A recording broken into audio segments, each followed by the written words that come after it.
problema natin, PNP, saan galing yung mga drug sindikato? O di PNP rin. Sino yung cuddler na mga kriminal? PNP rin. Sino yung mga guns for hire, mga rapist, mga magnanakaw?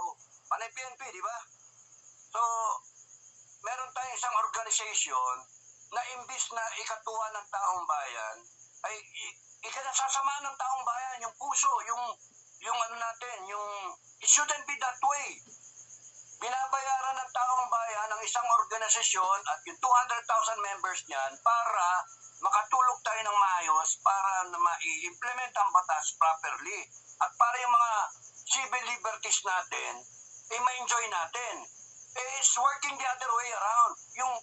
Ang PNP pa nagiging cause ng ganito. Kaya nga mali. Kinakailangan, ano na lang natin. Itigil muna natin to, isara natin yung PNP, ano natin. Merong mapabait dyan, hindi sila dapat matamay. Kaya i-reprocess natin siya.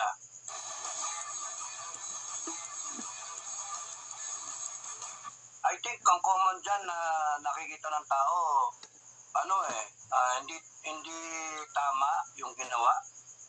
Hindi tama eh. Kahit anong sabihin nila, hindi tama yung magpadala ka ng ganong karaming polis, tapos sacred ground yung KOJC compound eh. Hindi tama yun, para silang mga napasama ang PNP dyan. Kahit saan mo daanin, napasama ang PNP dyan. Hindi nyo na pwede balik yung buhay nung namatay eh. O kaya yung na-atake sa puso. Pagka yun, masurvive man nila yun, napunwot, masurvive sana nila. Paano kung napaldado na yung mga tao? Dahil lang sa kagaguhan ng mga PNP, na pinakailangan pa bang gamitan ng tear gas? Meron naman silang drone, nakikita naman nila, bakit magagamit sila ng tear gas? Tapos, bakit nila gigibayin yung bakod? Kaya nga, palpak eh. So, Kapitan, narinig mo, Kapitan, narinig mo yung statement ng spokesperson ng PNP na si Jean Fajardo, na parang inaano niya pa ito, tinotolerate niya at sinasabi nga niya na legal daw na ang pagsaserve daw nila ng warrant at ang warrant daw ay kumbaga ang effectivity niyan ay walang katapusan.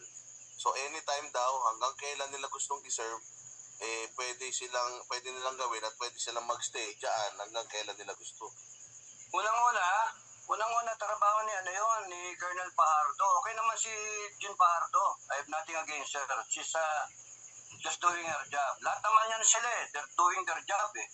Ngayon, ang tanong, kung yung ginagawa nilang trabaho tama, nakakatulong ba sa organization at sa administration as a whole. In fairness, yung ginagawa nila yan, ang question, nakakabuti ba sa administration ni BBM or nakakasama?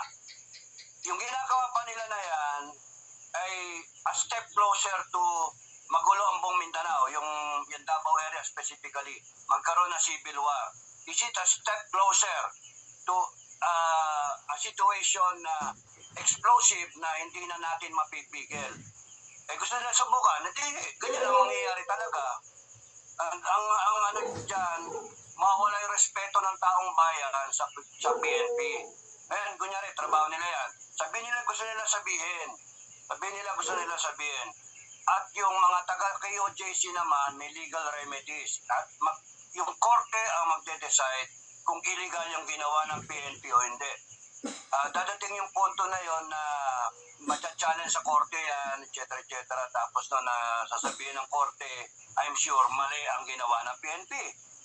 Kasi saka nakakita, they're supposed to uphold the law. They're supposed to, trying to uphold the law, na hinahabol nila kunyari yung isang fugitive na si Pastor Kibuloy tsaka yung iba pang kasama, authorize sila to break the law. Gago, mali yun. Kaya may PNP pa tayo. That's why, para sa akin, nag-vlog ako, tinetrace ko kung alin mali. Ang sa akin talaga, for one, I am, I would rather na ang taong bayan mag-call na lang tayo na isara na lang ang PNP. I-disband na lang yung PNP palitan na lang natin ang PNP. Kasi mula pa, may problema na yan eh. Dati yung PC, in-rate yung PNP law, dati yung PC, problema yung PC nung panahon ng ni Marcos Sr. Sila nag-implement ng martial law. Hindi lahat na masama, pero maraming masama. Maraming masamang damo na naging cause ng mga rebelde. Ang dami, dumami rebelde. In-abuse nila yung power. And it was under Fidel Ramos, yung at that time, as chief PC. Tapos binago, PNP law, Philippine National Police, civilian in nature, tinransfer lang. Kaya from PC naging PNP. Nung cause pa sinasabi yan, sa mga boss ko, ay problema yan, sir, kasi binago nyo lang yung pangalan. Yung ugali nandyan. Nandyan pa rin yung ugali. Mapag ano pa rin sa tao. Yung ano ba, masama pa rin. So, ayun, overtime, kita nyo, carried over. Kaya ngayon, ang problema natin, PNP, saan galing yung mga drug sindikato? O di, PNP rin. Sino yung cuddler na mga kriminal? PNP rin. Sino yung mga guns for hire, mga rapist, mga magnanakaw? Panay PNP, di ba? So, meron tayong isang organization na imbis na ikatuwa ng taong bayan, ay ikinasasama ng taong bayan, yung puso, yung it shouldn't be that way.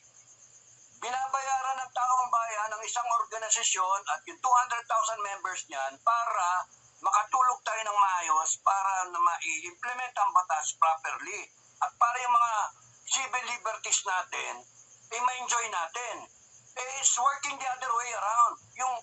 Ang PNP pa nagiging cause ng ganito.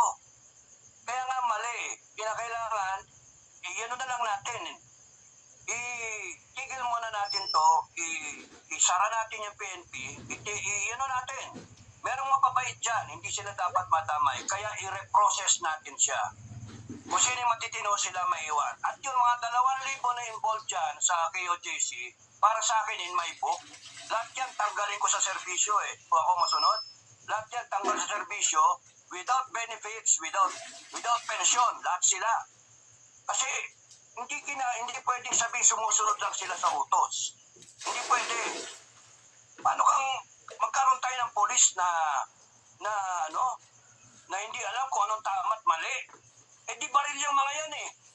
Dapat ang mga polis natin nasa standard, alam kagad kung ano yung tama at mali. Hindi pwede yung susunod sila sa isang mali, gagawa sila ng isang mali, mapapahamak tayo sa ganon. Kaya nga, something is wrong with our PNP as a whole. Kung yan, tinotolerate nila yung ginagawa na yan, something is wrong with the organization. Kaya nga, we have to revisit yung organization na yan as a whole. Because mali. Nawawala yung respeto ng taong bayan, nawawala yung tiwala ng taong bayan. Kasi, it's a public service to serve and protect. Anong ginagawa nila? Nakamatay sila ng mga taong walang armas, ng mga taong nananahimik. Dahil lang sa gusto nilang pasukin yan, trip lang nila. Dahil sa meron silang sinusundan. Private army na sila ngayon. Utragis sa mga yan. Sorry sa salita.